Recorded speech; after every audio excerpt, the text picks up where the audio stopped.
श्रीराम समर्थ.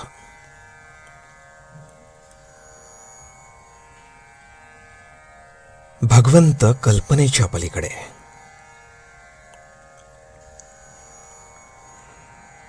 मनुष्याचा स्वभावच असा असतो की आपल्या कल्पनेत जेवढे येते तेवढेच आपण सत्य मानतो, पण आपली कल्पनाच किती संकुचित असते याचा कोणी विचार करत नाही.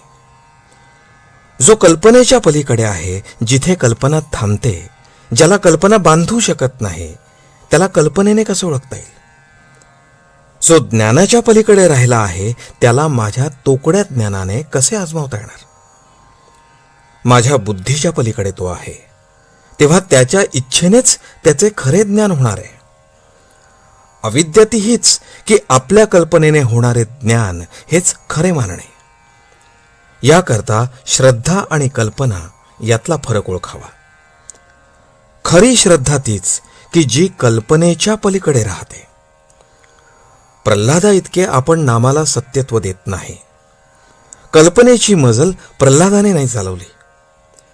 कल्पनेच्याही पलीकडच्या गोष्टी जर आपल्या यःकश्चित संसारात सुद्धा घडतात, तर भगवंत त्या कल्पनेच्या पलीकडे राहिला असे मानायला काय हरकत आहे? सूर्यप्रकाश जसा सर्व ठिकाणी भरलेला असतो, त्याप्रमाणे देवळात, घरात, तीर्थक्षेत्रात सर्व ठिकाणी परमात्मा भरलेला आहे. परमात्मा फक्त विद्वानांचा किंवा श्रीमंतांचा नसून तो सर्वांचा आहे.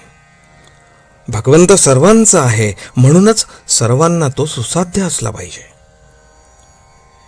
एखादा मोठा गणिती हिशेब लवकर करू शकतो, परंतु खेडेगावातले अडाणी लोक गणित न शिकताही हिशेब बरोबर करतात आणि त्यांचा व्यवहार बरोबर चालतो. तसे विद्वानाला कदाचित भगवंत लवकर प्राप्त होईल, पण अडाणी माणसाला देखील तो प्राप्त होऊ शकेलच. भगवंताची दृष्टीच अशी आहे की त्याला आपले अंतःकरण स्पष्ट दिसते. ते जसे असेल त्याप्रमाणे भगवंत आपल्याला जवळ किंवा दूर करतो. मनुष्य जन्माला आला की सगळी नाती त्याला आपोआप येतात. त्याचप्रमाणे परमात्मा आनंदरूप आहे असे म्हटले की बाकीचे सर्व गुण त्यामध्ये आले असे समजावे.